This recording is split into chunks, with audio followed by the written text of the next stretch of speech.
Hi, hello.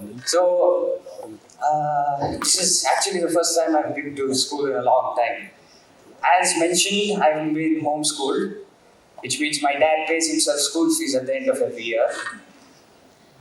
And the other day I was reading a textbook, and halfway through I realized that I had read the same paragraph 3 times over and not really understood anything.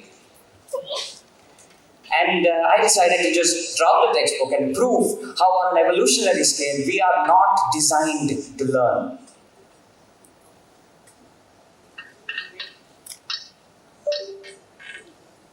Is it loaded?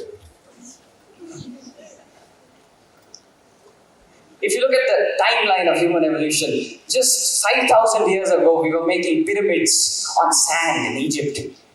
And today we've taught sand how to think.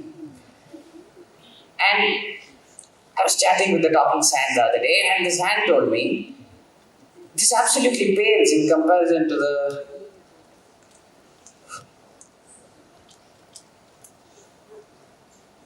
2.5 million years of gathering and scavenging, which has hardwired our brain to crave information. Now, this is a cycle. In the wild, information is priceless. It could lead you to food, it could lead you to water, it could lead you to stay away from predators.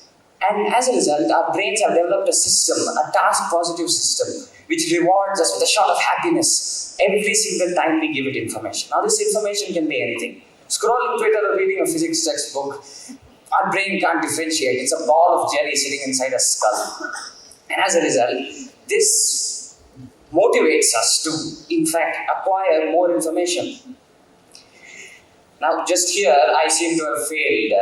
If we are task-positive creatures who are craving information, shouldn't we be acquiring more? Shouldn't we be hoarding information? But on the contrary, attention span is shrinking. Our attention spans went from 5 minutes in the early 2000s to just 8 seconds when it was measured last in 2015. This is the attention span of a goldfish mapped across the same period of time. But no matter how many times we have been accused of taking information in one ear and out the other, that's not actually how it happens. We need time to store the information, process it. We need to convert it into useful data which we can actually use. And this processing is vital for innovation, new ideas, and creativity. Now, just like how we need to process food, when we are hungry, our stomach sends a signal to the brain saying we are hungry. And as we give our stomachs food, our brain sends back a signal giving us a shot of that happiness once again. But what happens when you're full? Let me tell you, the new signal that the brain gives is nowhere near happy. You feel bloated, you're heavy, you can't walk, you want to just go and sleep, you want to rest. Now, experiment with me. If you were paying attention till now, thank you. And if you were not paying attention, you're 2 steps ahead of me. Because I want all of you in the audience to zone out.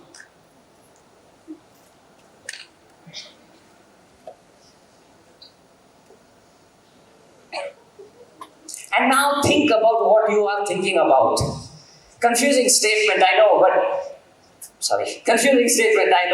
but you'll notice you are internalizing the data, trying to piece together the information and make sense of whatever nonsense I'm speaking.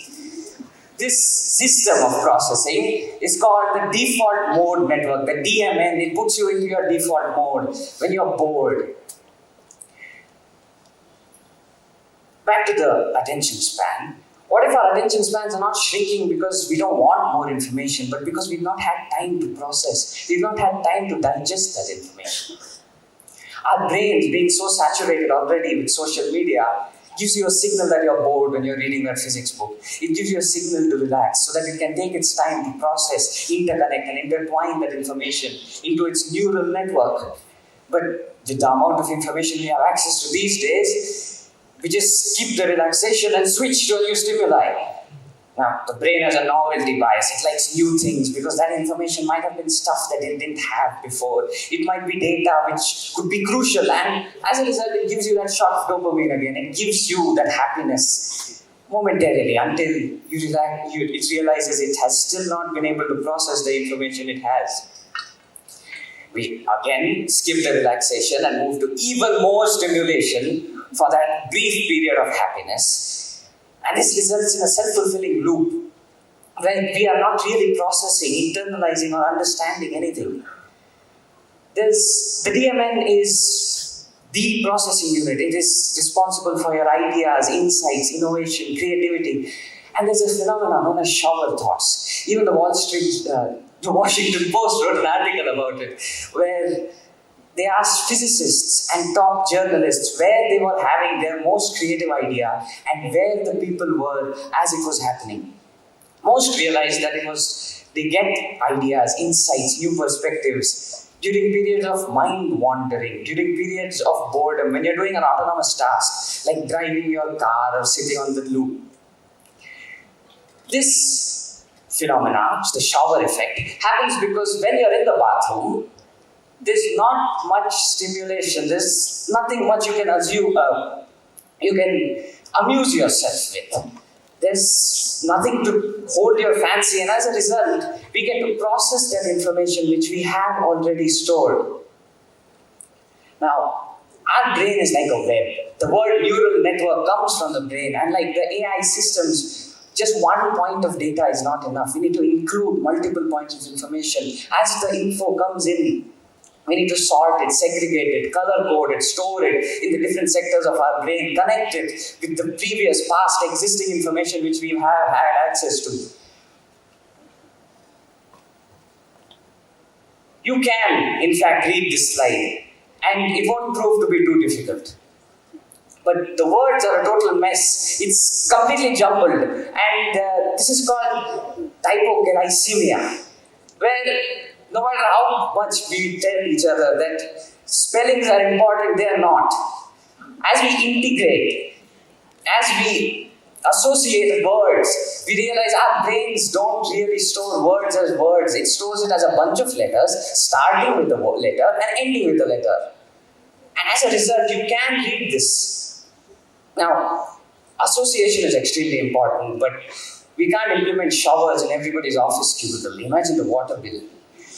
So there are other ways you could activate your DMN, activate your default mode network, and unfortunately all these are boring because you don't get the new stimulation. You can go for a shower, as mentioned, or you could go on a long walk.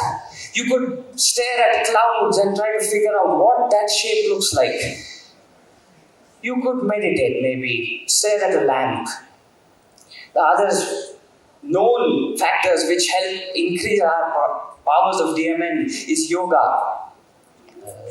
Yoga, digital detox, networking, self-reflection, all this. When after you've read a book of a subject which you actually want to study, you'll notice you will autonomously be internalizing the data even if you stop reading for a while.